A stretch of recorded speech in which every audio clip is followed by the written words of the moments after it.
Ambassador Kang, great honor to have you with us, and thanks for having us here at your residence in Jakarta. The Jakarta-Bandung High-speed Rail is a milestone for the Belt and Road Initiative. It's the first high-speed rail abroad based on Chinese technology and standards. What potential benefits does the railway have for the Indonesians? Thank you very much, and first, welcome to Indonesia. You're absolutely right. We are very glad that actually this Jakarta-Bandung High-speed Railway will soon be completed and put into operation. This has been a flagship project in the cooperation between China and Indonesia. And I can tell you, the immediate impact once in operation will be the efficiency. It will cut the commuting time from Jakarta to Bandung from some 3.5 hours to some 40 minutes. And it will create more opportunities for the local communities. According to the estimation by the Indonesia side, once in operation, it will create over 30,000 jobs directly related to this railway. And according to China's own experience, once integrated into the normal social and economic life of the Indonesian people, I strongly believe this project will bring about more changes, including creating more economic growth points in the future. Absolutely, as you have mentioned, first, it will definitely shorten travel times between Jakarta and Bandung, the fourth largest city here in Indonesia, as well as the economic potentials, creating jobs and whatnot. The Jakarta-Bandung High-speed Railway is a frequent topic during meetings between Chinese and Indonesian leaders. It is also a symbol of the partnership between the two nations. So what does the Jakarta-Bandung High-speed Railway say about the two countries' bilateral relations? You're absolutely right. It becomes almost a must-have topic in all the bilateral summit meetings between our two presidents in recent years. Actually, as I said, it already becomes a flagship project. To be honest, from the very beginning, it was a product of the friendship between China and Indonesia. It was the first time for China to cooperate with our foreign partners to set up this high-speed railway system with China's own technology on their own homeland. So you know that actually that reflected the high level of the partnership. And also in the past years, this project witnessed or demonstrates the development, the fast development of this bilateral relationship. This year marks the 10th anniversary of the Belt and Road Initiative. It also marks the 10th anniversary of the comprehensive strategic partnership between China and Indonesia.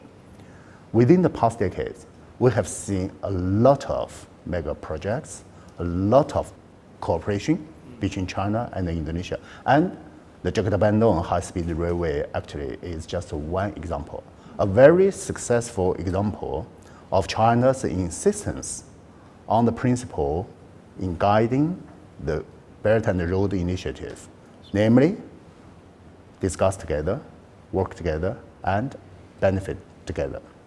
Statistically speaking, China is still Indonesia's largest trading partner and more importantly, is one of the largest purchaser of Indonesian goods, and a lot of Chinese investments are being done here in Indonesia.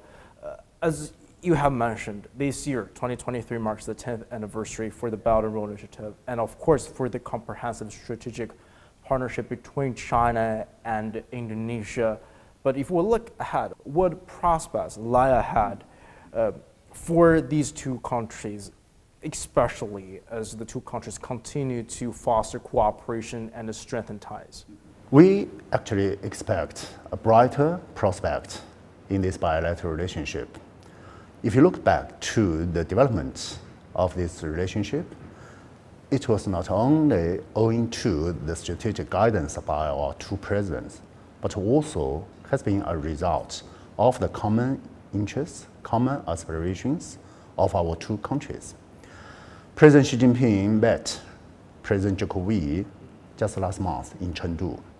During that discussion, President Xi specifically stressed that China is ready to take the opportunity of the 10th anniversary of the Comprehensive Strategic Partnership to deepen our strategic cooperation with Indonesia, so as to set a fine example of solidarity, common development, and a shared future, and also to inject more certainty and positive energy in this region and the world at large.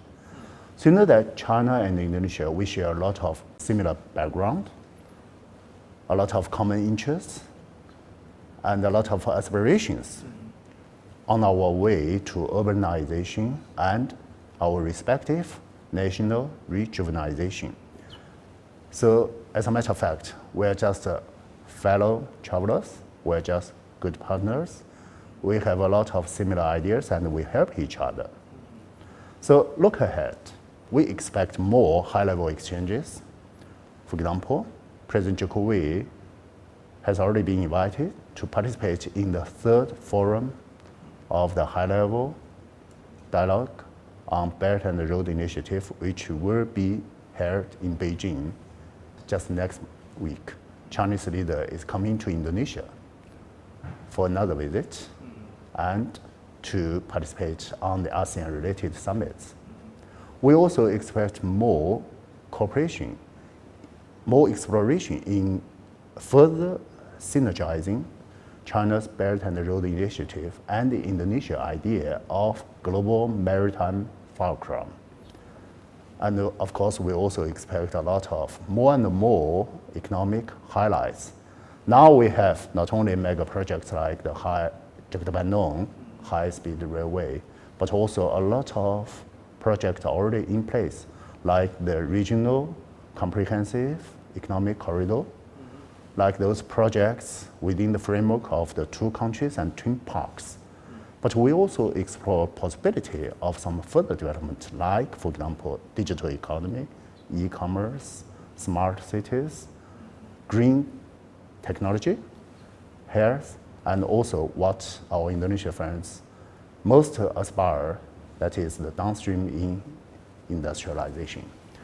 And we also expect more people-to-people exchanges, which is most important, actually, in bilateral relationship.